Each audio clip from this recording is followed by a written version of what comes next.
10th heading, second question. Okay, ಈ question ಕೊಟ್ಟಿದ್ದಾನೆ, ಇದನ್ನೇನು ಫ್ಯಾಕ್ಟರೈಸ್ ಮಾಡಂತ ಕರಿತಾನೆ.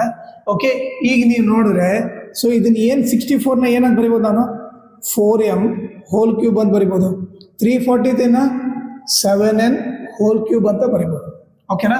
ಸೊ ಇದನ್ನ ಸಿಂಪ್ಲಿಫೈ ಮಾಡಿದ್ರೆ ಇದು ಬಂದೇ ಬರುತ್ತೆ. ಸೊ ಇದು ಯಾವ ಫಾರ್ಮಲ್ಲಿ ಇದೆ? a cube minus b cube ಇದೆ. ಸೊ ನಮಗೆ ಫಾರ್ಮ್ಲ ಏನು ಗೊತ್ತು? a cube minus b cube ಇದ್ರೆ ಫಾರ್ಮ್ಲೇನು a minus b into a square plus ab plus b square. ಇದು ಬಂದ್ಬಿಟ್ಟು ಫಾರ್ಮುಲಾ. ಓಕೆ, ಈಗ ನಾವು a ಇದ್ದಲ್ಲೆಲ್ಲ ಏನು ಬರಿಬೇಕು?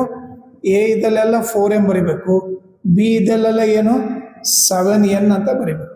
ಓಕೆ, ಈಗ ಅದನ್ನು ಸಬ್ಸ್ಟಿಟ್ಯೂಟ್ ಮಾಡೋಣ. a ಇದ್ದಲ್ಲೆಲ್ಲ 4m minus b ಇದ್ದಲ್ಲೆಲ್ಲ 7n. ಈಗ a ಇದ್ದಲ್ಲೇನು 4m ಹೋಲ್ ಸ್ಕ್ವೇರ್ ಆಗುತ್ತೆ ಪ್ಲಸ್ a ಬಂದ್ಬಿಟ್ಟು 4m into b ಬಂದ್ಬಿಟ್ಟೇನು 7n plus b ಬಂದ್ಬಿಟ್ಟೇನು 7n. ಈ ಸ್ಕ್ವೇರ್ ಐತೆ, ಹೋಲ್ ಸ್ಕ್ವೇರ್ ಅಂತ ಬರೀತೀವಿ.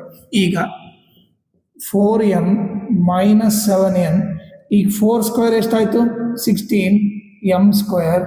ಈಗ plus 4 7 28, m into n mn ಆಯಿತು, ಪ್ಲಸ್ 7 ಸ್ಕ್ವೇರ್ 49, n ಸ್ಕ್ವೇರ್ ಆಯಿತು. ಸೊ ಈಗೇನು answer 64m cube minus 343n cube. ಇದನ್ನು ಫ್ಯಾಕ್ಟರೈಸ್ ಮಾಡಿದ್ರೆ ಸೊ ನಮಗೆ ಆನ್ಸರ್ ಏನು ಬರುತ್ತೆ? ಈ ಆನ್ಸರು ಬರುತ್ತೆ.